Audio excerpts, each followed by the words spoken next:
Halo semuanya, perkenalkan nama saya Kiti Claudia Mahuri, saya dari keperawatan kelas A.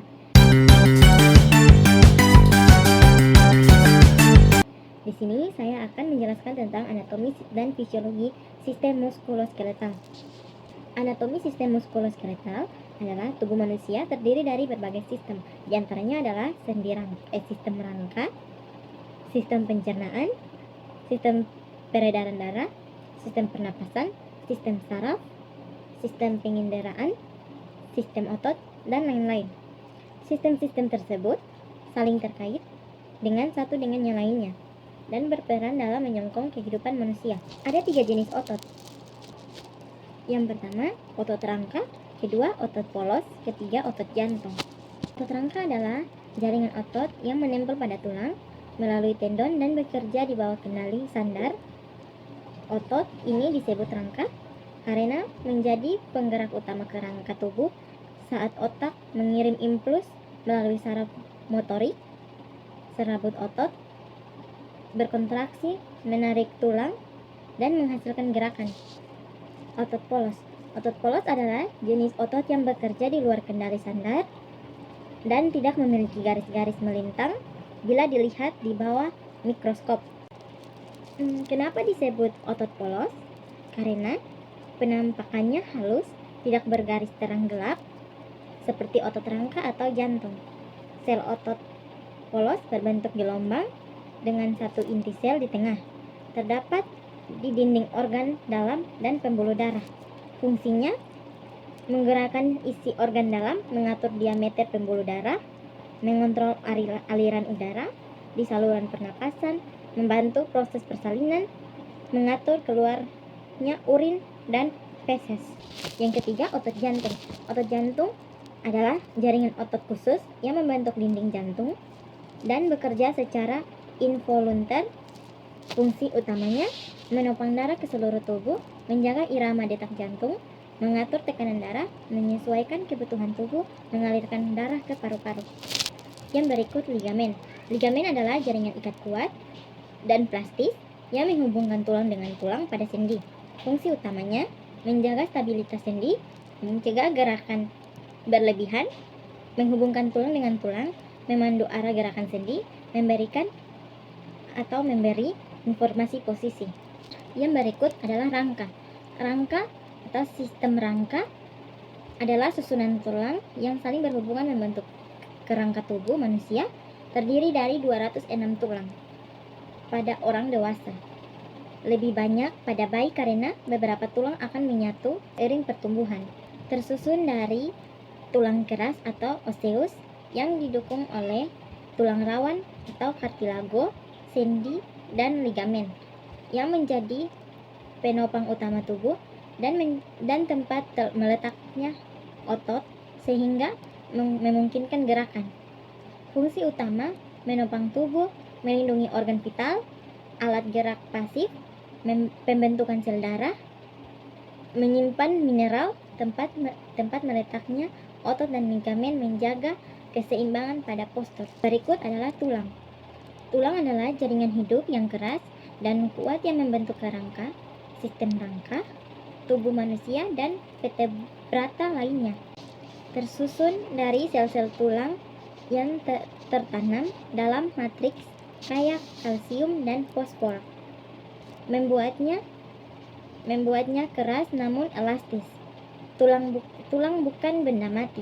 Ia memiliki pembuluh darah, saraf, dan sel hidup yang harus melakukan pembentukan. Tulang dibagi menjadi dua, yaitu satu, aksial skeleton, kedua, apendikular skeleton. Aksial skeleton adalah bagian rangka yang terletak di sumbu tubuh atau di tengah tubuh. Satu, terdiri dari tulang tengkorak, skull, tulang belakang atau nama latinnya vertebral column. Yang berikut, tulang rusuk atau costae, dan tulang dada, sternum. Jumlah total tulang dewasa sekitar 80 tulang. Fungsi utama aksial skeleton melindungi organ vital, menopang dada, menjaga postur tubuh, Tempat meletaknya otot mendukung gerakan dasar menyimpan sumsum tulang. Tulang tengkorak atau skull adalah susunan tulang yang membentuk kepala dan menjadi bagian dari rangka aksial.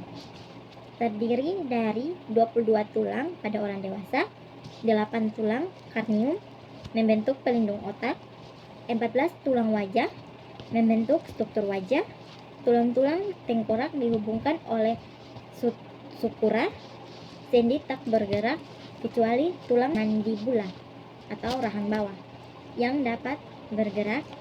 Fungsi utama tulang tengkorak adalah melindungi otak, membentuk struktur kepala dan wajah, melindungi organ indera, menopang dan melekatkan otot, membentuk rongga udara, menopang rahang bawah untuk fungsi mengunyah dan berbicara. Yang berikut tulang belakang. Tulang belakang adalah rangkaian tulang yang membentuk poros tubuh manusia, membentang dari dasar tengkorak hingga tulang ekor. Terdiri dari 33 ruas tulang pada bayi yang pada orang dewasa sebagian menyatu menjadi 26 tulang. Dibagi menjadi 5 bagian utama. A. Servikal atau leher 7 ruas. B. Torakal atau dada 12 ruas. Lumbal atau pinggul 5 ruas. D. Sakrum 5 ruas menyatu. E. Koksigis atau tulang ekor 4 ruas menyatu. Di antara tiap vertebra terdapat cakram intervertebralis berupa tulang rawan yang berfungsi sebagai bantalan atau peredam getaran. Fungsi utama tulang belakang: menopang berat tubuh, melindungi sumsum tulang belakang, memungkinkan gerakan tubuh, menjaga keseimbangan dan postur, menyerap, mengguncang tempat melekat otot dan ligamen. Yang berikut adalah tulang rusuk. Tulang rusuk atau kosta adalah serangkaian tulang melengkung yang membentuk kerangka dada dan menempel pada tulang belakang di belakang serta sebagian besar menyambung ke tulang dada di depan. Jumlah total tulang rusuk 24 tulang, terdiri dari 12 pasang kiri dan kanan bersama tulang dada dan tulang belakang. Tulang rusuk membentuk rongga dada yang melindungi organ vital. Tulang rusuk terhubung dengan tulang rawan kosta di bagian depan yang memberi fleksibilitas saat bernapas. Jenis-jenis tulang rusuk. Rusuk sejati 1-7 menempel langsung ke sternum melalui tulang rawan kosta. Yang berikut rusuk palsu 8-10 menempel ke sternum melalui sambungan tulang rawan dari rusuk di atasnya. Rusuk melayang 11-12 tidak terhubung ke sternum, hanya menempel pada tulang belakang. Fungsi utamanya tulang rusuk: melindungi organ vital, mendukung proses pernapasan, memberi bentuk dan struktur dada, tempat melekat otot, menjaga fleksibilitas dada. Tulang dada. Tulang dada adalah tulang pipi terbentuk perisai yang terletak di bagian tengah depan dada, menyambung dengan tulang rusuk melalui tulang rawan kosta. Merupakan bagian dari rangka aksial, panjangnya sekitar 15-20 cm pada orang dewasa. Tersusun dari 3 bagian utama. Yang pertama manubrium atau bagian atas, tempat melekat tulang selangka, klavikula, dan 2 pasang rusuk pertama. Yang kedua, badan sternum atau bagian tengah dan terpanjang, tempat melekat rusuk ke-2 sampai ke-7. Bagian paling bawah, kecil dan berbentuk runcing. Fungsi utama tulang dada: melindungi organ vital, tempat meletaknya tulang rusuk dan klavikula, mendukung mekanisme pernapasan, memberikan bentuk dan struktur dada, titik pemasangan otot. Yang berikut tulang apendikular skeleton adalah bagian rangka tubuh yang terdiri dari tulang anggota gerak dan tulang yang menempel padanya. Disebut apendikular karena membentuk ekstremitas karena membentuk ekstremitas anggota tubuh yang melekat pada kerangka pusat. Yang berikut totalnya terdiri dari 126 tulang, meliputi yang pertama anggota gerak atas, lengan, pergelangan tangan dan tulang bahu. 2. Anggota gerak bawah, paha, betis, pergelangan kaki, dan tulang panggul. Fungsi utama: pergerakan dan mobilitas tubuh, menopang berat badan, tempat meletaknya otot, menghubungkan tubuh bagian atas dan bawah ke rangka aksial, melindungi organ reproduksi dan pencernaan bawah, membantu menjaga keseimbangan dan postur. Tulang anggota gerak atas. Tulang anggota gerak atas adalah kumpulan tulang yang menyusun lengan dan bahu, membentuk kerangka bagian tubuh atas dari manusia. Pertama, termasuk bagian dari rangka epindikular, memanjang dari bahu hingga ujung. Jari-jari tangan, ada jumlah total tulang 64 tulang pada kedua sisi tubuh. Bagian-bagian utama: 1. Tulang bahu, klavikula atau tulang selangka, skapula atau tulang belikat. 2. Lengan atas, humerus atau tulang lengan atas. 3. Lengan bawah, radius atau tulang pengumpil. Ulna atau tulang hasta. 4.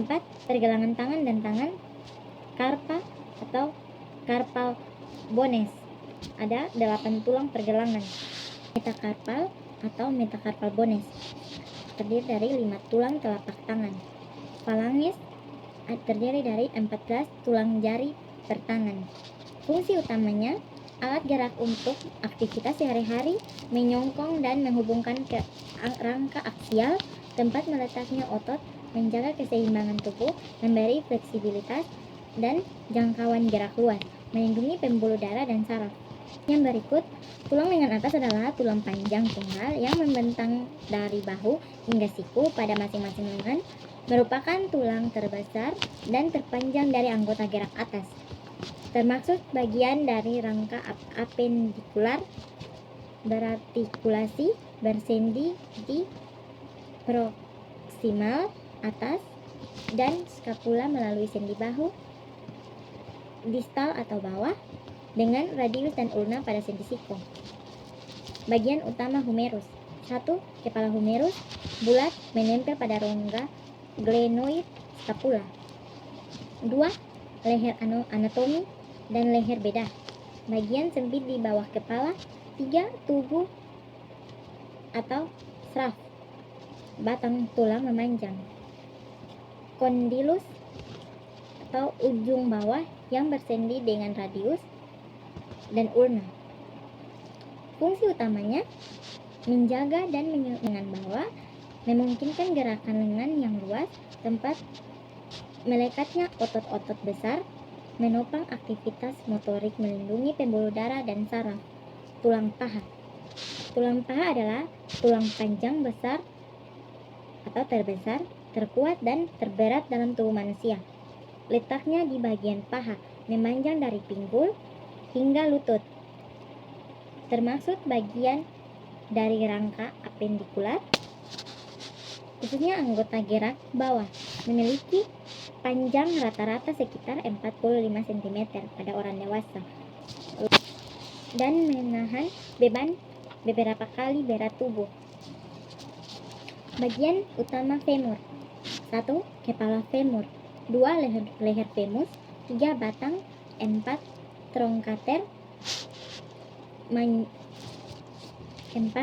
Trochanter mayor dan minor, 5. Condylus medial dan lateral. Fungsi utama tulang paha: menopang berat beban. Fungsi utama tulang paha: menopang berat badan, memberikan kekuatan dan stabilitas, memungkinkan gerakan kaki, tempat meletaknya otot besar, membentuk rangka tungkai, pelindung pembuluh darah dan sumsum tulang. Dan sekarang kita akan masuk pada sendi. Ada beberapa sendi, tetapi saya mengambil sendi. Sekarang kita akan masuk pada sendi, yaitu sendi tendon. Sendi tendon adalah jaringan ikat yang kuat, padat, dan berserat yang menghubungkan otot dengan tulang. Dibentuk terutama dari kolagen sehingga sangat kuat namun tetap lentur. Tidak termaksud tulang atau sendi, tetapi merupakan bagian dari sistem muskuloskeletal yang membentuk gerakan. Fungsi tendon menghubungkan otot ke tulang,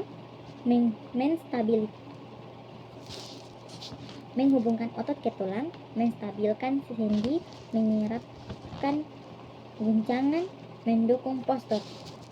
Yang berikut, sendi sinoval atau diastronis adalah persendian yang bergerak bebas dan terdapat banyak raganya.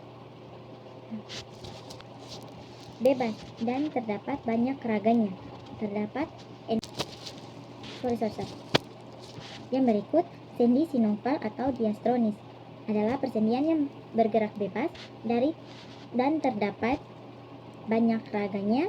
Terdapat 6 jenis sebagai berikut: 1. Sendi peluru, 2. Sendi engsel, 3. Sendi putar, 4. Sendi pelana, 5. Sendi gulung, 6. Sendi luncur.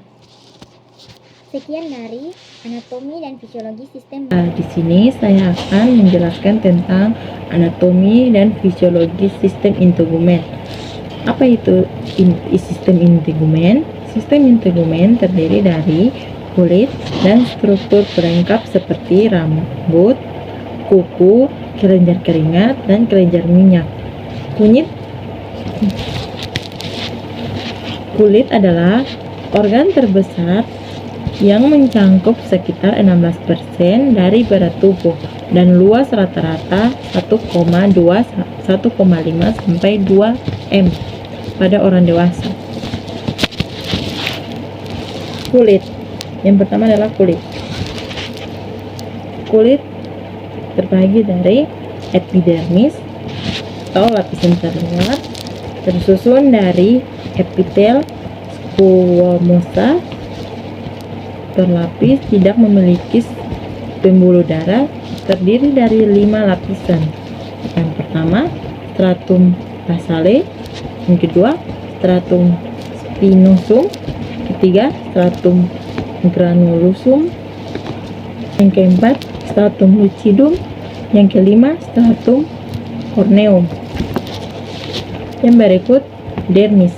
Dermis adalah lapisan di bawah epidermis, lebih tebal dan elastis, kayak pembuluh darah,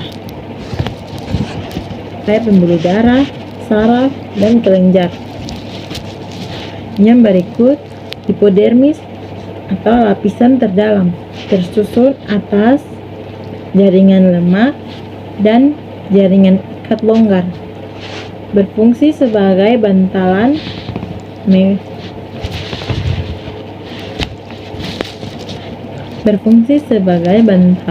cadangan energi dan isolator panas. Struktur apendikular. Selain kulit, sistem integumen meliputi struktur perlengkapan berikut. 1. Perlengkapan berikut. 1. Rambut.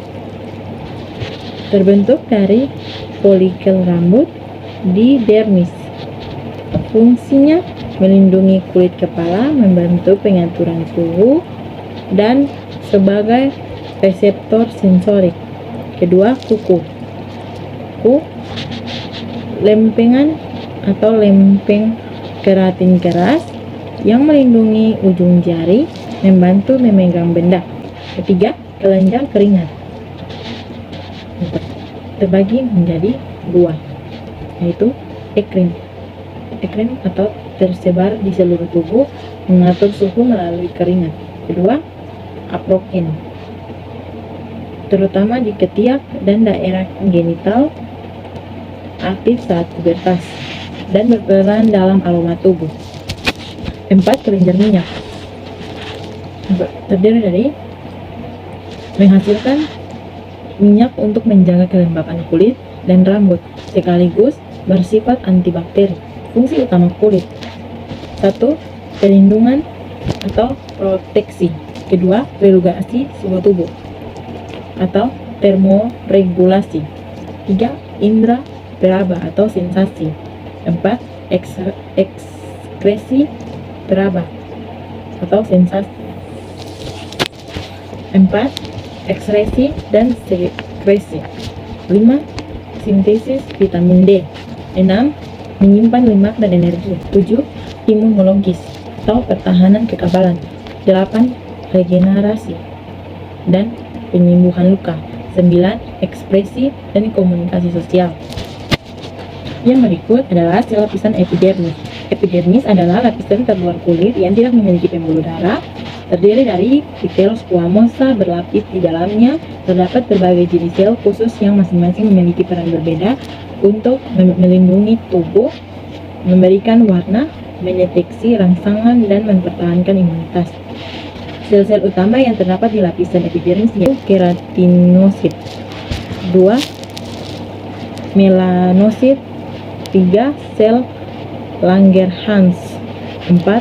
Sel Merkel. Tiap jenis sel memiliki lokasi dominan, berbentuk dan fungsi tertentu. Jenis sel epidermis dan fungsinya. 1. Keratinosit, yaitu sel utama penyusun epidermis. 90% dari seluruh sel berasal dari stratum basale dan terus bermigrasi ke atas hingga menjadi sel mati berkeratin di struktur korneum. Fungsinya menghasilkan keratin, protein keras yang memberikan kekuatan, elastisitas, dan sifat kedap air pada kulit. Kedua, melanosis. Melanosis atau sel penghasil pigmen melanin terletak terutama di stratum basale. Fungsinya memproduksi melanin, pigmen pemberian warna kulit, rambut, dan mata. Contoh kedua, melanin menyerap dan menerapkan radiasi ultraviolet atau UV, melindungi DNA sel kulit dan kerusakan. Contoh ketiga, berperan dalam menentukan warna kulit individu atau dipengaruhi gen dan paparan matahari. Ketiga, sel Langerhans, sel imun yang banyak terdapat di stratum spinosum. Fungsinya bertindak sebagai sistem pertahanan pertama terhadap patogen, bakteri, virus, jamur. Fungsi kedua, mendeteksi antigen, kemudian mempresentasikannya ke sel imun lain atau sel T untuk memicu respon kekebalan. Fungsi ketiga, menjaga keseimbangan antara toleransi dan reaksi imun kulit. Yang berikut lapisan dermis. Lapisan dermis adalah lapisan terluar kulit yang tidak memiliki pembuluh darah, terdiri dari epithel squamosa. Berlapis di dalamnya terdapat berasal jenis sel khusus yang masing-masing memiliki peran berbeda untuk melindungi tubuh. Fungsi umum dermis. Secara keseluruhan, dermis memiliki peran utama dalam memberikan nutrisi dan oksigen kepada epidermis, menopang kekuatan mekanik dan elastisitas kulit. 3. Menyediakan jalur sensorik untuk sentuhan, nyeri, tekanan, suhu, mengatur suhu tubuh melalui pembuluh darah dan keringat. 5. Tempat regenerasi rambut dan kelenjar kulit. Yang berikut adalah rambut. Rambut adalah struktur tambahan kulit yang berasal dari lapisan epidermis tetapi tumbuh ke dalam lapisan dermis. Rambut tersusun terutama dari keratin, yaitu protein keras yang juga membentuk kuku dan lapisan tanduk. Rambut tumbuh dari folikel rambut yaitu kantong kecil di dermis yang mengandung papila dermal atau mengandung pembuluh darah untuk memberi nutrisi. Kedua, matriks rambut atau tempat pembelahan sel aktif. Yang ketiga, kelenjar sebakefous atau menghasilkan sebum atau minyak. Yang keempat, otot aretor pili atau menyebabkan rambut berdiri atau merinding. Setiap helai rambut terdiri dari 3 bagian utama. 1. Batang rambut atau scalp, bagian yang terlihat di atas permukaan kulit. 2. Akar rambut atau root, bagian yang tertanam di dalam folikel. Yang ketiga, folikel rambut atau kantong kulit tempat akar rambut berkembang. Fungsi rambut adalah pelindung sensorik, termoregulasi, ekspresi sosial, mengurangi gesekan. Yang berikut adalah kuku. Kuku adalah struktur pelindung keras yang meliputi ujung jari tangan dan ujung jari kaki. Terbentuk dari keratin protein kuat yang juga menyusun rambut dan lapisan tanduk kulit. Kuku termasuk struktur tambahan kulit yang berasal dari lapisan epidermis namun tumbuh ke permukaan. Bagian-bagian kuku. 1. Lempeng kuku, bagian keras yang tampak di permukaan. 2. Dasar kuku, jaringan di bawah lempeng kuku yang kaya pembuluh darah memberi warna merah muda. 3. Matriks kuku, bagian tersembunyi di bawah lapisan kulit tempat sel-sel kuku aktif membela dan menghasilkan pertumbuhan kuku. 4. Lunula, area berbentuk bulan sabit berwarna putih di pangkal kuku. 5. Cuticula atau lapisan kulit tipis yang melindungi perbatasan antara kulit dan kuku. 6. Hyponychium atau bagian di bawah ujung bebas kuku yang melindungi dari kotoran dan mikroorganisme. Fungsi kuku: 1. Melindungi ujung jari. 2. Meningkatkan kemampuan memegang dan memanipulasi. 3. Sensitif sentuhan. 4. Indikator kesehatan. 5. Estetika dan ekspresi diri.